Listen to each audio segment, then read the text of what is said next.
Hey, I guess tonight is my nerd night.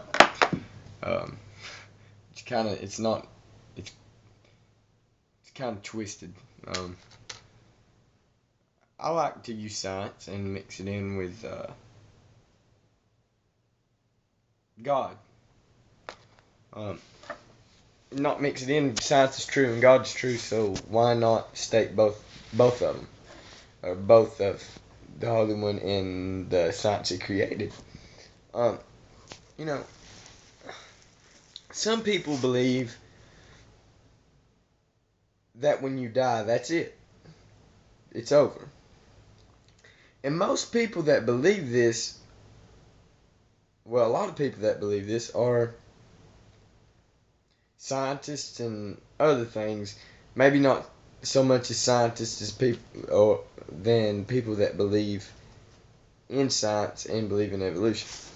Okay, evolution is false. The Big Bang Theory is false. I've said that in one of my videos before because it's scientifically impossible. Like I said, like in the video for uh, my dad when he's a house builder, when he gets a phone call for somebody that give him a job to go build a house, he just don't show up at the job site and the house is just already built. He just builds it like that. No, a consciousness had to build it. Okay, so you take the earth and the object of the earth, and you take matter, and you take kinetic energy, and you take two tiny molecules rubbing together. Let's say two tiny molecules did rub together. Who put those molecules there? See, we don't think like that, but I'm getting off the subject. Okay, I want to talk to people that don't people that believe that when you die, that's it. Okay, um, now it is like, let me get back into science. It is scientifically impossible for something to just disappear. If it disappears, it has to go somewhere.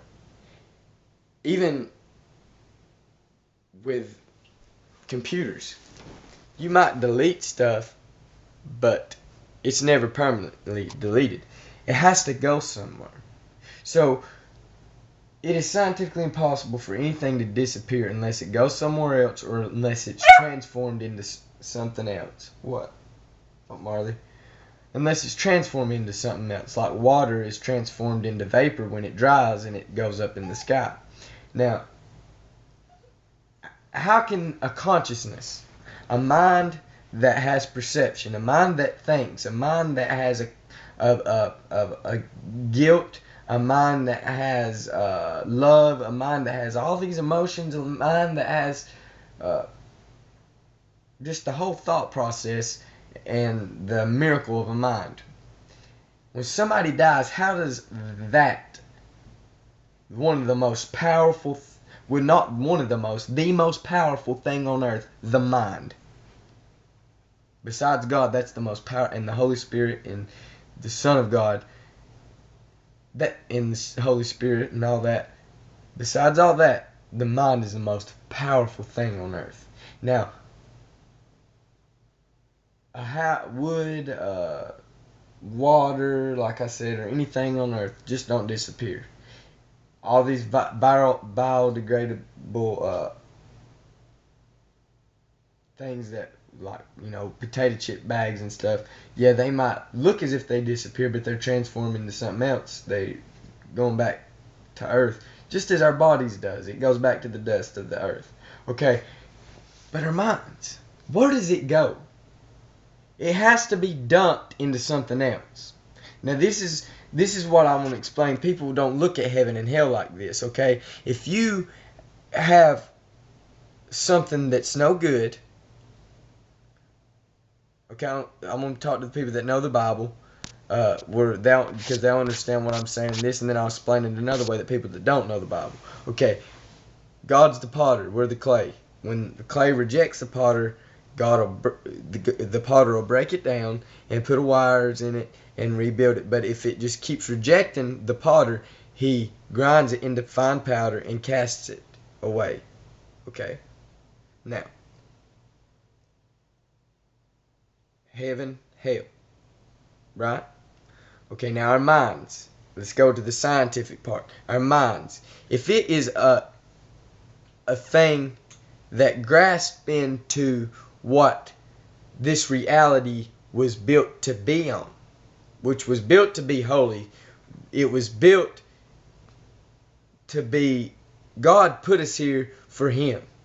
Okay? He put us here to be at peace with God. Now, that mind is like a key. Your mind is a key to God. Now, how this key is being made before it is done being made, which is your death, that's when it's done being made. Okay?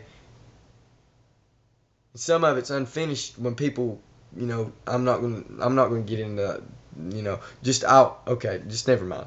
I'm not gonna get into all that.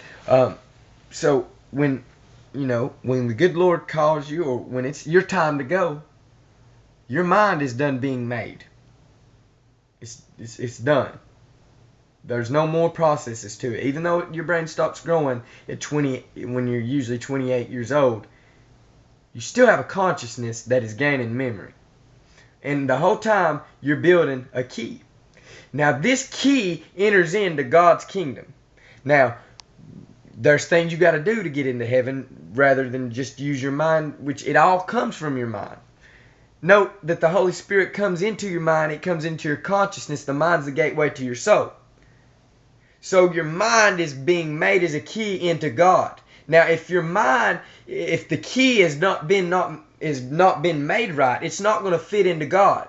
Now, if this is a thing that has no use, if your mind has no use, it don't fit into God's plan and God or God's holiness, because your key wasn't made by your mind, wasn't completed in the Lord, then you are cast away because you rejected the potter. Okay? So our mind does go somewhere, but where is it dumped off into? Okay? Now, when it's dumped off when it's finally done and created, that's where it spends the remainder of forever. Because our minds don't disappear, they're made for forever, okay? Now, when our minds are getting done created, the destiny our minds have chose has to stay in that place. Whatever our mind's key fits. If it don't fit into God, then it's dumped into eternity of something that's not into God's kingdom, right? And this is kind of mind-boggling. It's almost unfathomable what I'm saying. But we're created for forever. When your mind's done and created, is that key, which is your mind, does it fit the doorway to heaven? And people can argue with me, it's the bloodline of Christ. It is the bloodline of Christ. But see, with our human minds, we can only look through things, we normally look through things through one perception. But if you grasp the whole true meaning of God, it's more than what we just read in the Bible. It's everything that's good. It's everything that's truth. Everything that's positive. I'm not just talking about. It's everything that's a reality that's good. When you see pure vegetables, and I'm not talking about GMO vegetables, I'm talking about pure vegetables, that is of God. Everything ties in, and it all points straight to God. Now, we'll never understand God until we use that key, our key, to open the doorway to heaven. But the key's never finished until you have left your mortal body. See? So, who will you spend your eternity with? You're not. And God bless.